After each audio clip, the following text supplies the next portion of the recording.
Well, hello, my friend. Hope you're doing amazing today. And as always, I thank you for sharing part of your day with me. I wanted to talk in this last video of 2019 about the importance of mentors. When we're kids, we always have mentors, right? Our first mentors are our parents and our teachers, and we grow older.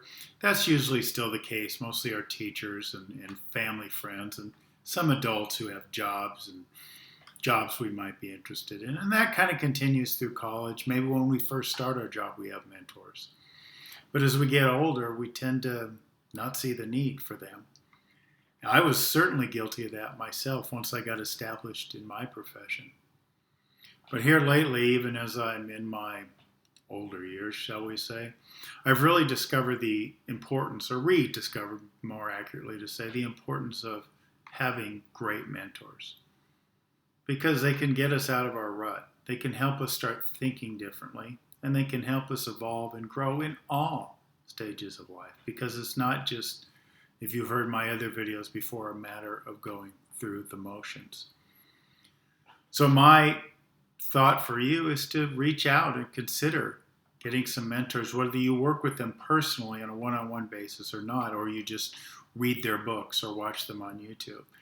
And I think this is particularly important timing because so many of us, when the year starts, start making resolutions. We're going to make changes, and we don't always have the mentors we need to make those changes. Now, I realize sometimes being in contact with these people, having life coaches, that sort of thing, is something that maybe not everyone has the opportunity to take part in.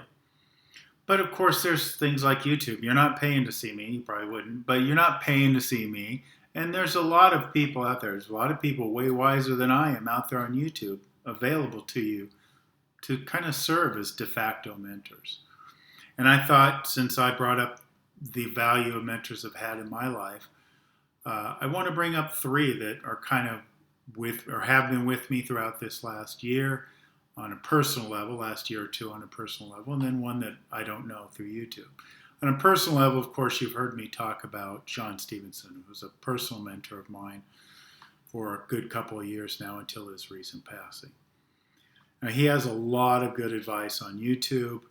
I suspect you check him out, the 3-Foot Giant, and he could help you maybe with some of the issues you're having in your life. The same can be said for Kyle Cease, who, if you've read my book, Defend Your Greatness, is somebody I credited a lot with my development, how I looked at my life when I had cancer and making changes in my professional life.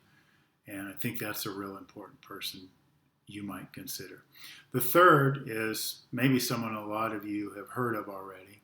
He's pretty famous, Matt Kahn, and that's someone that I haven't met. Unlike Kyle and Shawn, I had the chance to work with them personally, but Matt I haven't yet. And I look forward to hoping that that day will come. But he's got a lot of great videos on YouTube that can make you think about life different ways and the choices you're making and how you want to live your life.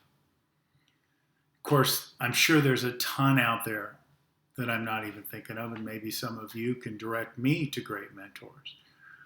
But as you start thinking about making those changes as we focus into the new year, the new decade, whoever you choose, I just ask that you don't lose sight of the fact that mentors can be a big help. They've been a big help to me the past few years, and I'm sure they will be in this next decade.